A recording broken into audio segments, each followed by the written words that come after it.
Hello students, welcome to Abby's smart study the part of life. आप लोग कैसे हैं? आशा करते हैं आप सभी लोग अच्छे होंगे।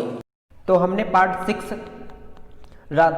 सिक्स में रासायनिक अभिक्रिया किसे कहते हैं, रासायनिक अभिक्रिया के प्रकार भी बताए थे। तो आपको कितने प्रकार बताए थे, ध्यान है कुछ? चलो ध्यान है, अच्छी बात है। फिर मैं आपको ध्यान दिला देता हूं। देखो, रासायनिक अभिक्रिया के प्रकार बताए थे, आपको ध्यान भी दिलाया था। नहीं ध्यान है, चलो तब भी हम आपको ध्यान दिला देते हैं।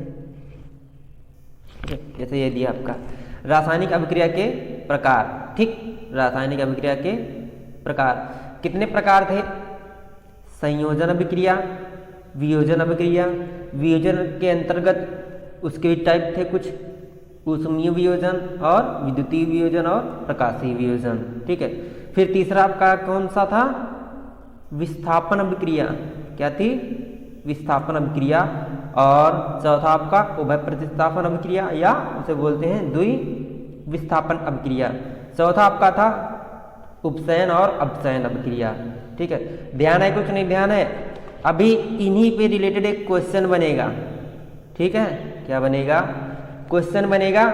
उसमें आपको क्या दे दिया जाएगा? समीकरण दी जाएगी और आपको बताना होगा कि इस समीकरण में कौन सी अभिक्रिया है। ऐसा क्वेश्चन परीक्षा में पूछा जाता है, ठीक। उसी को आज बताएंगे, ठीक है। तो आपको ये रासायनिक समीकरण प्रक्रिया के ये भी आपका क्वेश्चन एक था, वेरी इंपॉर्टेंट क्वेश्चन था, ठीक है। रासायनिक अभिक्रिया किसे कहते हैं? रासायनिक अभिक्रिया के प्रकार बताइए। तो आपको ये सारे प्रकार लिखने होंगे, ठीक है। ये लार्ज क्वेश्चन हो गया आपका, लघु उत्तरी, दीर्घ उत्तरी क्वेश्चन हो गया, सॉरी क्या हो गया?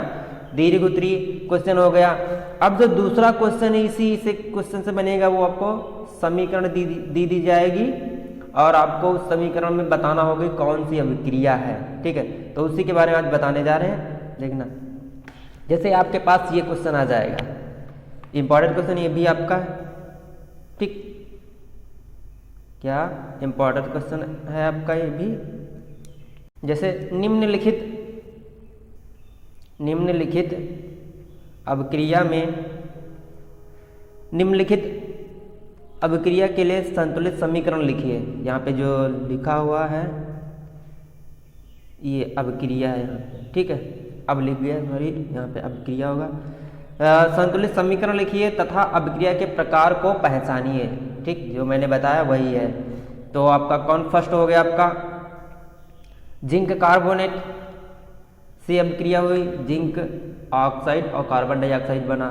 तो ये आपकी रासायनिक समीकरण दी आएंगी और इसमें आपको क्या बताना होगा? कौन सी आपकी इसमें अभिक्रिया है, ठीक है। आपको अगर ध्यान है, संयोजन अभिक्रिया में क्या होता था, वियोजन अभिक्रिया में क्या होता था, विस्थापन अभिक्रिया में क्या होता था, उभय प्रतिस्थापन अभिक्रिया में क्या होता था, या उसे कहते थे द्विविस्थापन अभिक्रिया में क्या होता था। अगर वो ध्यान है आप तभी आप कर पाएंगे। देखो, जिंक कार्बोनेट, तो जिंक कार्बोनेट क्या हुआ? परस्पर क्रिया हुई, किसमें टूट गया? जिंक ऑक्साइड और कार्बन डाइऑक्साइड। तो ये कौन सी अभिक्रिया हो जाएगी पता है? ये आपकी वियोजन अभिक्रिया हो जाएगी। कौन सी हो जाएगी? आपकी वियोजन अभिक्रिया हो जाएगी। क्योंकि जब एकल जो अभिकारक होता है, अभिकारक जो एक अभिकारक टूटकर दो या दो से अधिक उत्पाद में बदल जाता है, तो कौन सी अभिक्रिया होती है? वियोजन अभिक्रिया होती है, ठीक है। तो ऐसा यहाँ पे ना बता के हम नेक्स्ट स्लाइड पे आपको बताते हैं कैसे क्या इनको हल करना है, ठीक। ये देखो जिससे दिया है, कुछ आपको याद है? जिंक कार्बोनेट कुछ प्रतीक याद है? जिंक कार्बोनेट कैसे लिखा जाएगा, और जिंक ऑक्साइड और जिंक कार्बन डाइऑक्साइड। तो आपको ये प्रतीक पहले मैंने आपको बता भी था, ये याद करना जरूरी है आपके लिए, तभी आप क्या करेंगे? समीकरण में प्रतीकों को लिख पाएंगे, वरना नहीं लिख पाएंगे, ठीक है। चलो पहला हम बताते हैं। पहला ये हो जाएगा आपका, दूसरा ये है, तीसरा और चौथा ये है, ठीक है। तो पहले हम पहले वाले बात करते, सारे डिस्कस करेंगे एक साथ करके। ठीक, जैसे ये दिया आपका जिंक कार्बोनेट, क्या दिया है, फर्स्ट वाला है, ठीक है, जिंक कार्बोनेट और परस्पर क्रिया हुई, क्या बना आपका ZnO और CO3। तो ये कौन सी अभिक्रिया है, वियोजन अभिक्रिया। देखो वियोजन अभिक्रिया की डिफिनेशन पता है, एक अभिकारक टूटकर, क्या एक अभिकारक, क्या एक अभिकारक टूटकर दो या दो से अधिक उत्पाद में बदल जाए तो उसे क्या कहेंगे, वियोजन अभिक्रिया कहेंगे। अब इस समीकरण को भी बैलेंस कर लो। यहाँ पे देखो Zn का कितना दिया, इधर 1 है तो 1 आपका Zn का हो गया, ठीक है। अब देखो कार्बन का कितना दिया है, कार्बन का एक ही है तो कार्बन का एक ही हो गया। अब देखो O2 के कितने यहाँ पे हैं, 3 दिए है ना, O2 कितना दिया है, 3, तो इधर आपका कितना दिया है, O2, ये 2 आपके ये हो गए और 1 ये हो गया, तो 3 इधर हो गया आपके O2 के। तो ये क्या है, इक्वेशन बैलेंस है, ठीक है। सेकेंड हम आ जाते हैं, क्या है सेकेंड, ये आपके सेकेंड हो गई। तो सेकेंड कौन सी, Mg फॉर क्या होता है, मैग्नीशियम और हाइड्रोक्लोरिक की जब क्रिया होती है तो क्या बनता है, मैग्नीशियम क्लोराइड और हाइड्रोजन गैस बनती है, ठीक है। तो ये कौन सी अभिक्रिया आपकी होगी, कौन सी अभिक्रिया होगी आपकी, विस्थापन अभिक्रिया।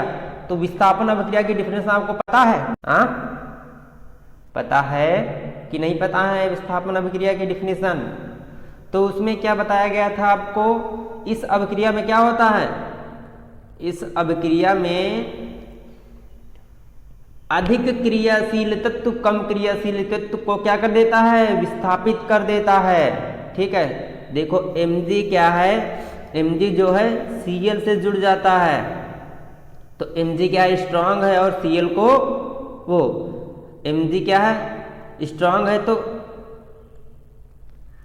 सॉरी यहाँ पे ऐसे नहीं होगा, Mg जो दिया है आपका, Mg जो स्ट्रांग होता है वो क्या कर देगा, SOS हाइड्रोजन को क्या कर देगा, हटा देगा और उसकी जगह क्या ले लेगा, अपनी जगह ले लेगा, ठीक। इसको हम इरेज करके बताते हैं यहाँ पे फिर से एक बार, जैसे दिया है देखो,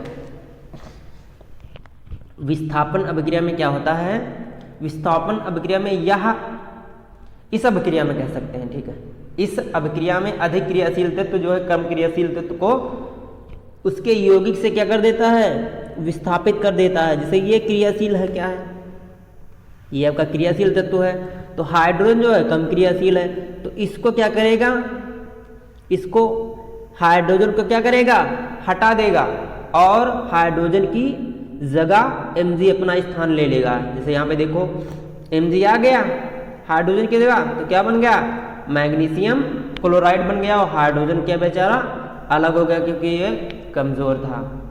तो इस अभिक्रिया में क्या होता है, तो इस अभिक्रिया को क्या कहते हैं, विस्थापन अभिक्रिया। समझ में आया कि कुछ नहीं समझाया, समझ में आया। एग्जाम्पल भी आपको बताया था, मैंने बोला था एक मोटा आदमी, ठीक है, क्या एक मोटा आदमी और एक बेचारा पतला आदमी, ठीक है।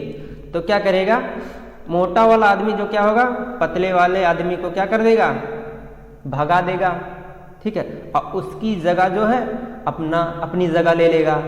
तो वही प्रक्रिया किसमें होती है, विस्थापन अभिक्रिया में, ठीक है। बहुत तरीके से समझाया था आपको, ध्यान भी होना चाहिए।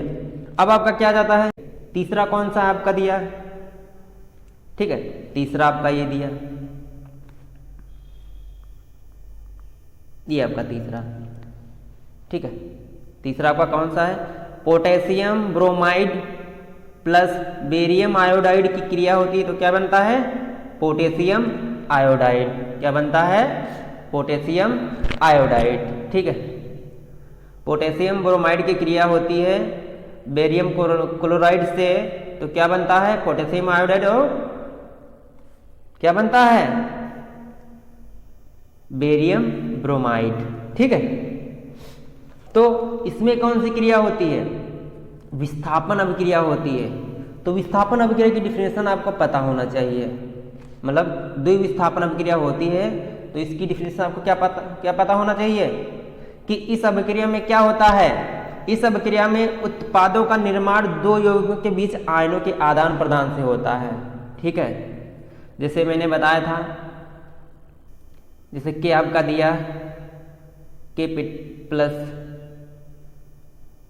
2 चार्ज होता है, तो क्या करेगा ये के जो है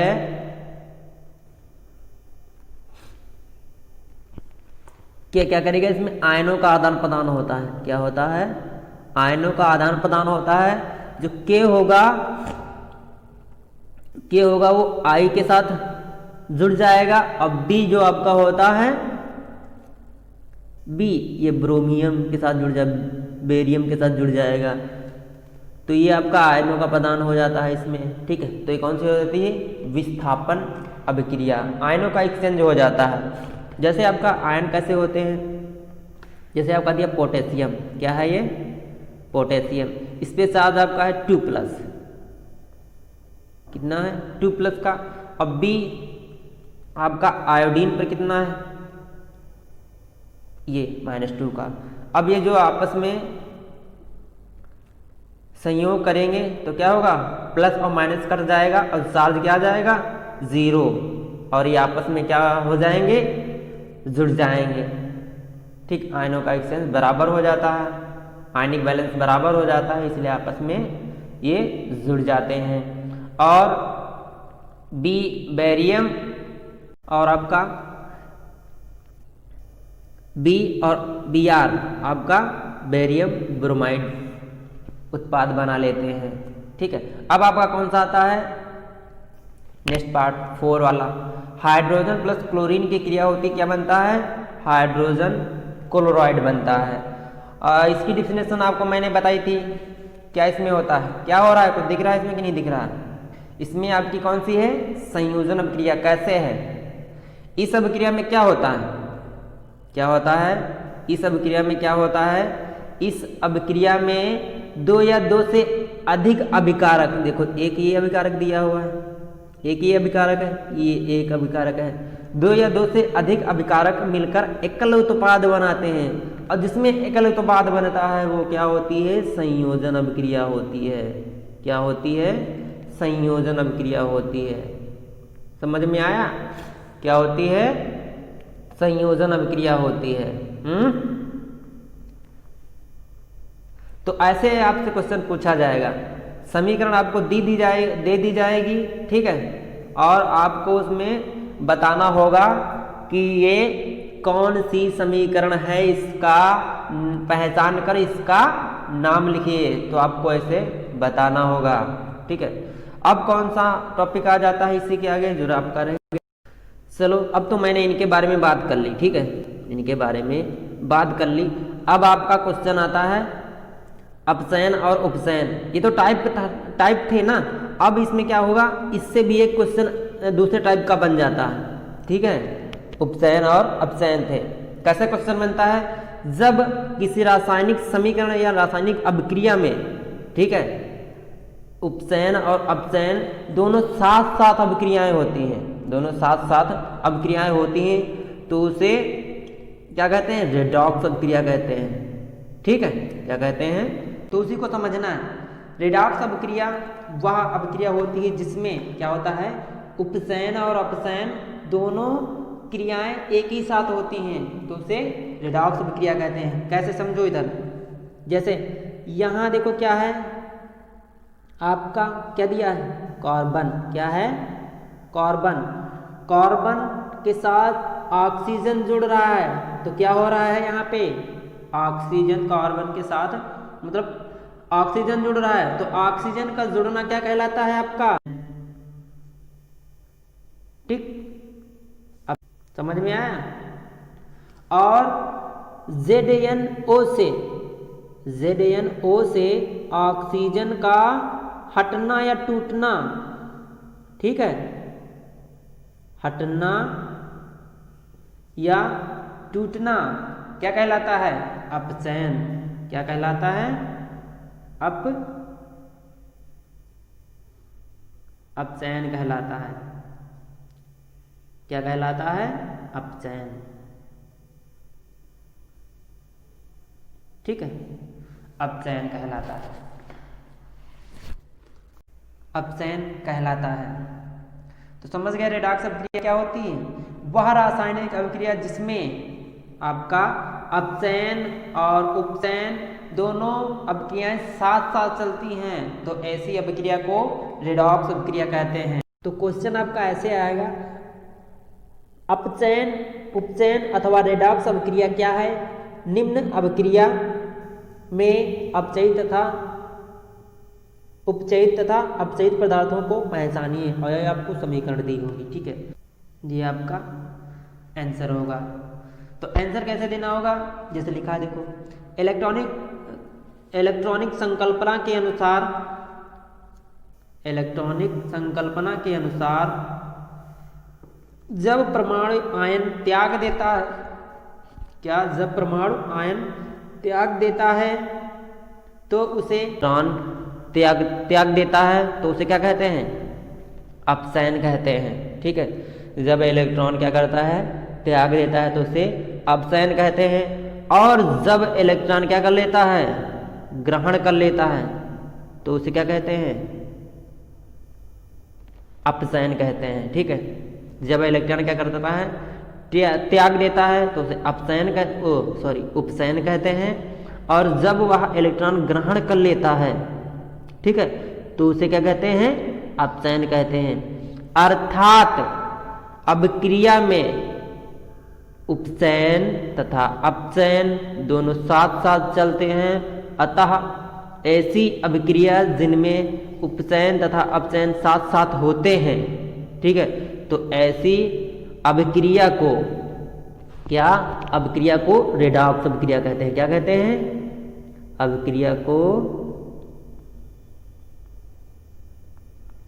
अभिक्रिया को रेडॉक्स अभिक्रिया कहते हैं। समझ में आया? रेडॉक्स अभिक्रिया कहते हैं। समझो कैसे। जैसे आपके पास ये दिया एग्जाम्पल,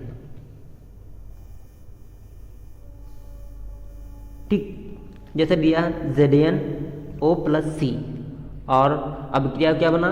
जिंक और प्लस ये यहाँ पे आपका O होगा। ठीक,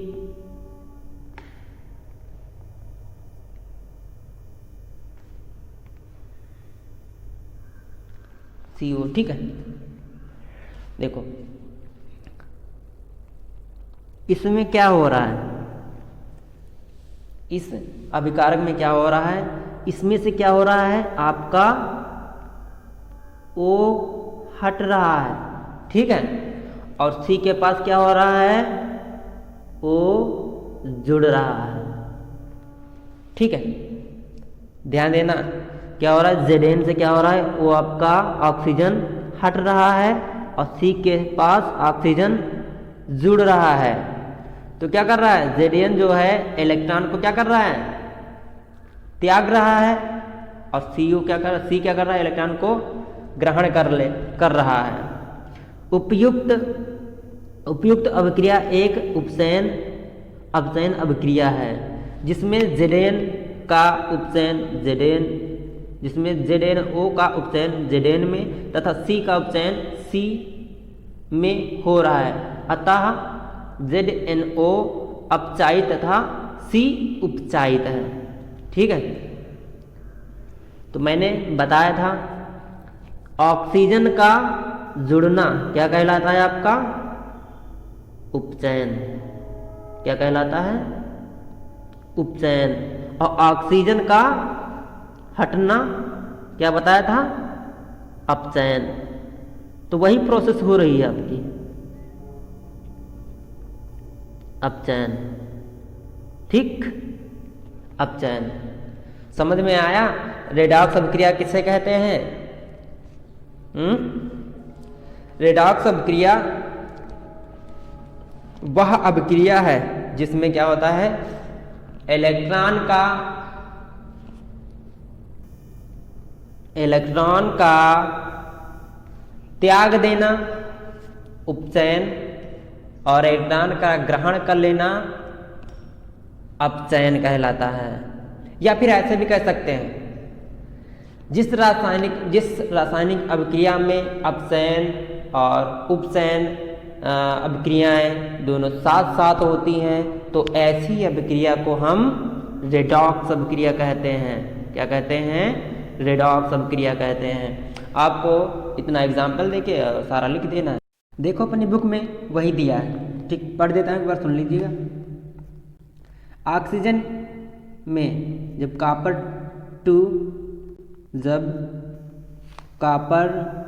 टू ऑक्साइड में ऑक्सीजन का ह्रास हो रहा है, इसलिए यह अपचयित है। मतलब क्या कह रहे हैं? ऑक्सीजन का क्या हो रहा है? ह्रास हो रहा है। ह्रास मतलब कमी हो रही है, तो क्या होगा? अपचयित हो रहा है। हाइड्रोजन में ऑक्सीजन की क्या हो रही है? हाइड्रोजन में ऑक्सीजन की वृद्धि हो रही है। ऑक्सीजन की वृद्धि हो रही, इसलिए यह उपचयित हुआ। अर्थात किसी अभिक्रिया में एक अभिकारक उपचयित तथा दूसरा अभिकारक अपचयित होता है, तो इस अभिक्रिया को क्या कहते हैं? उपचयन, अपचयन अथवा रेडॉक्स अभिक्रिया कहते हैं। समझ में आया? आप एग्जाम्पल ये भी लिख सकते हैं, चाहे वो भी लिख सकते, जो मैंने आपको पहले बताया। ठीक है, अन्य उदाहरण ये आपके दिए हुए, जैसे ये मैंने आपको बताया था एग्जाम्पल अभी, ठीक है, और ये भी आपका एग्जाम्पल है। तो अब आगे बढ़ते हैं हम, ठीक है। अब हम आगे बढ़ते हैं, जो हमारा टॉपिक अब आएगा ये संक्षारण। कौन सा टॉपिक आएगा? संक्षारण, ठीक है, ये संक्षारण टॉपिक आएगा हमारा। संक्षारण। क्या आपने दैनिक जीवन में उपचयन और अभिक्रियाओं के प्रभावों को देखा है? क्या आपने दैनिक जीवन में उपचयन अभिक्रियाओं के प्रभावों को देखा है? ठीक है, तो हम संक्षारण पढ़ेंगे। ठीक है, संक्षारण किसे कहते हैं? पहले बुक में पढ़ देता हूँ, फिर आपको मैं नोट्स प्रोवाइड कराता हूँ, नोट्स में बताता हूँ कैसे क्या। ठीक है, आपने अवश्य देखा होगा। क्या आपने अवश्य क्या देखा होगा? ठीक है, आपने अवश्य देखा होगा कि लोहे की बनी वस्तुएं चमकीली होती हैं। ठीक है, लोहे की क्या होती है? बनी हुई क्या होती हैं? वस्तुएं चमकीली होती हैं। समय पश्चात उन पर लालिमा युक्त भूरे रंग की परत चढ़ जाती है। समय पश्चात मतलब जब वो पुरानी हो जाती हैं तो लालिमा युक्त क्या होती है? भूरे रंग की एक परत चढ़ जाती है। ठीक है, प्रायः इस प्रक्रिया का लोहे पर जंग लगना,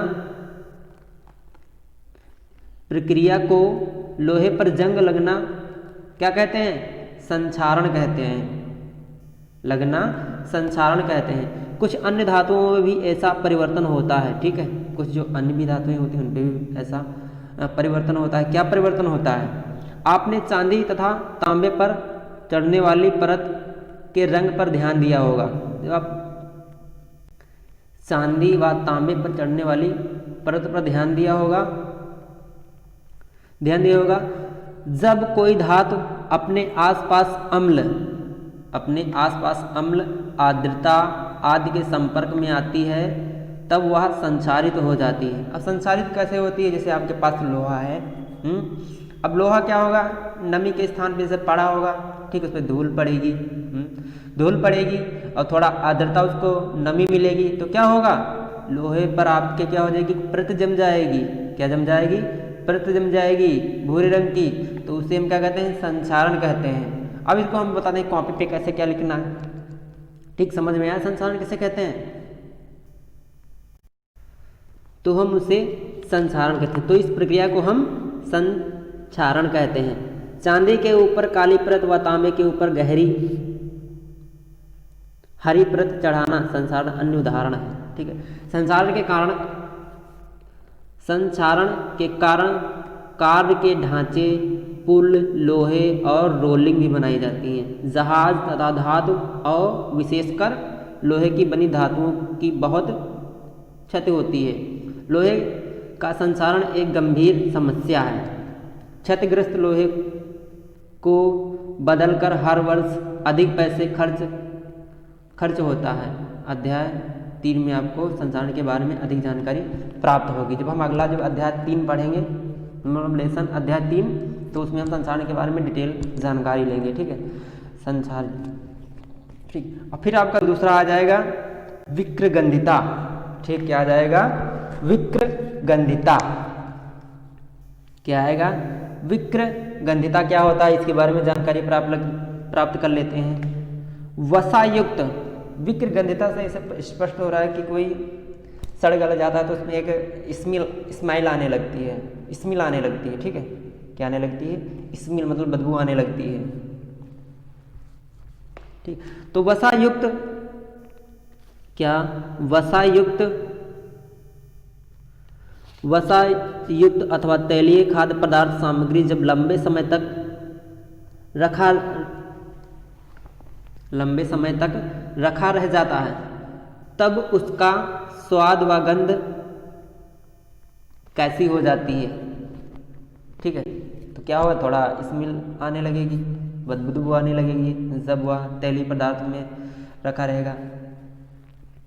उपसहित होने पर तेल एवं वसा विक्रगंधी हो जाते हैं, मतलब कुछ बदबू आने लगती है उनसे, मतलब उपसहित जब उनका हो जाता है, उनका टाइम पीरियड जिससे निकल जाता है, एक्सपायर हो जाती है, तो एक प्रकार की स्मेल आने लगती है। ठीक है, तो उनके स्वाद एवं गंध क्या होता है? बदल जाते हैं, स्वाद भी बदल जाता है और गंध भी आने लगती है। प्रायः तैलीय तथा वसायुक्त खाद्य पदार्थों में उपसयन रोकने के लिए, मतलब उपसयन ना होने पाए उसको रोकने के लिए हम क्या करते हैं? प्रत्यऑक्सीकरण मिलाए जाते हैं। प्रत्यऑक्सीकरण कैसे?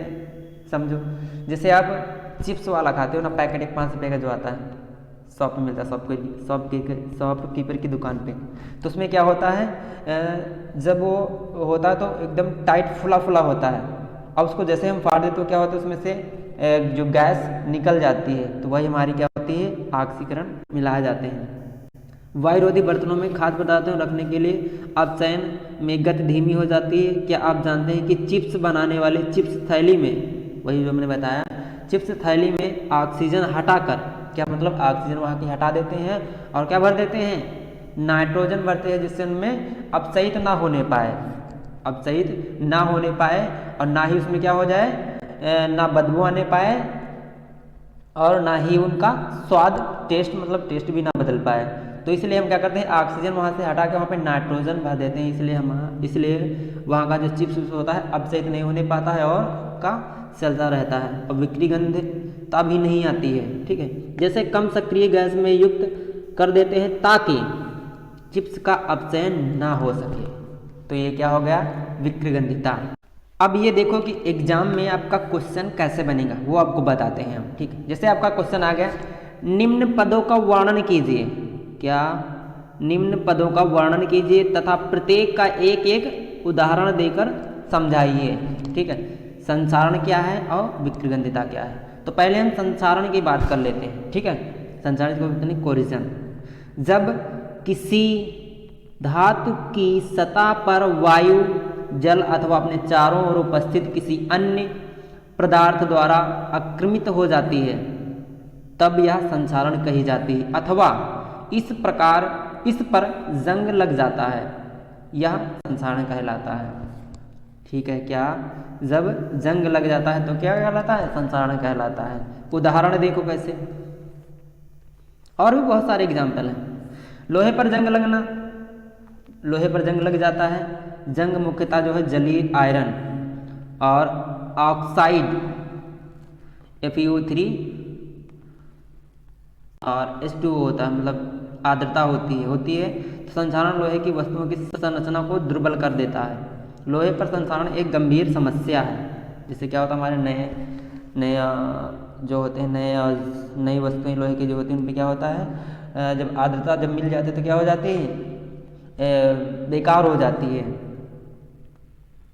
इसलिए हमें संसारण कण को रखना पड़ता है, जिससे हमारे जो है आयरन जो है इतनी जल्दी क्षतिग्रस्त नहीं होता है।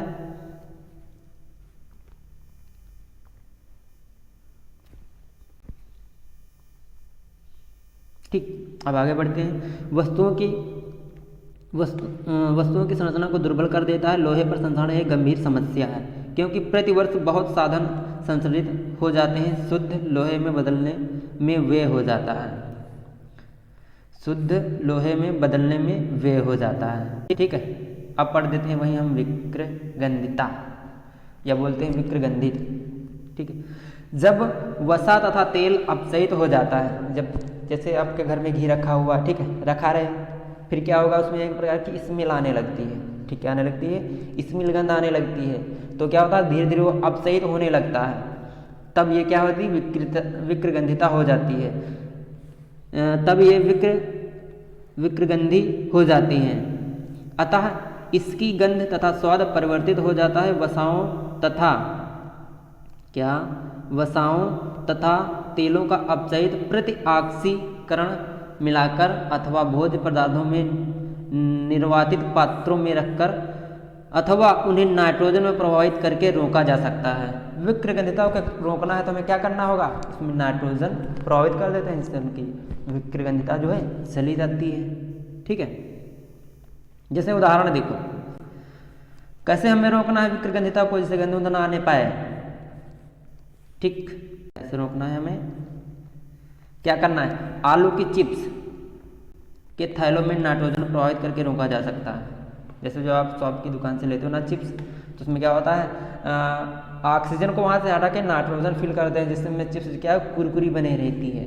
अगर वहाँ पे ऑक्सीजन पहुँच जाए तो क्या होगा, कुरकुरी नहीं रह जाएगी और उसमें स्वाद भी, टेस्ट भी नहीं रह जाएगा। इसलिए नाइट्रोजन भरी रहती है और अंदर आलू की चिप्स वाली जो चिप्स होती है वो आपकी कुरकुरी टाइप में कुरकुरी टाइप में लगी रहती है। ठीक है, ओके, तो इसी के साथ ये चैप्टर आपका फिनिश होता है। सॉरी एक क्वेश्चन रह गया, उसको मैं बताता हूँ। ये क्वेश्चन है आपके पास, मंद और तीव्र अभिक्रियाओं से आप क्या समझते हैं? मतलब जो रासायनिक अभिक्रिया होती है, कोई धीमी होती है, कोई फास्ट हो जाती है, तो उससे आपको समझना क्या है, समझो। मंद अभिक्रियाएं क्या होती हैं? ठीक है, मंद अभिक्रियाएं जो धीरे धीरे होती हैं, उन्हें मंद अभिक्रियाएं कहते हैं। ठीक है, वे अभिक्रियाएं जो मंद गति से होती हैं, जिन्हें पूरा करने में अधिक समय लगता है, तो क्या कहलाती हैं?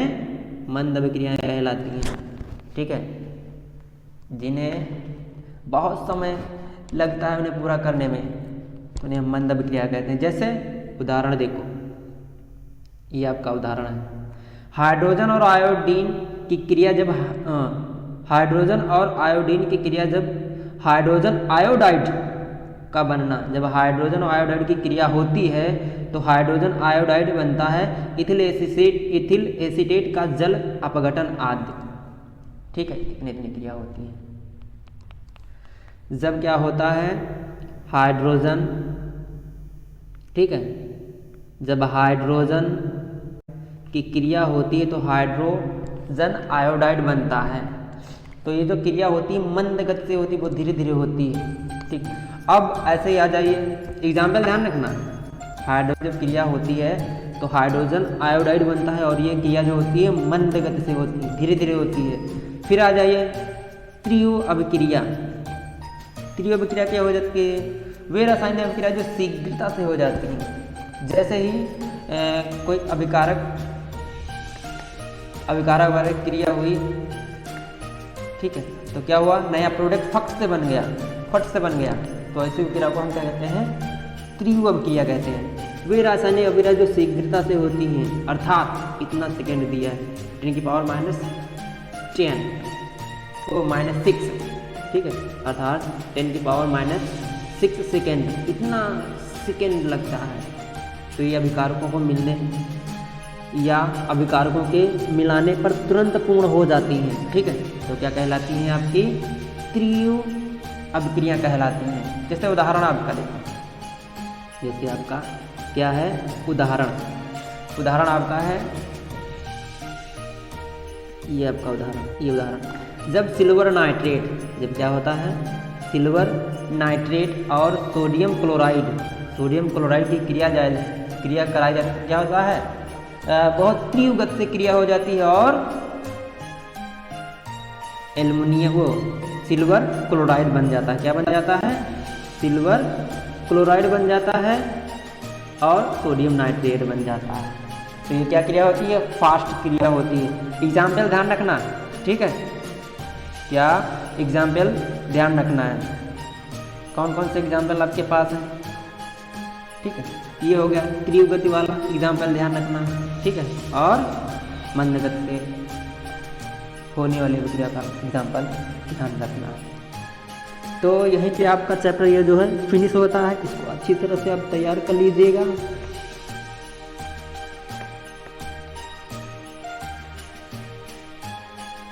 इसके जो सारे क्वेश्चन हैं वो याद कर लीजिएगा, और जो रासायनिक समीकरण को संतुलित करना है वो भी आप इसमें से देख लीजिएगा और करिएगा, प्रैक्टिस करिएगा।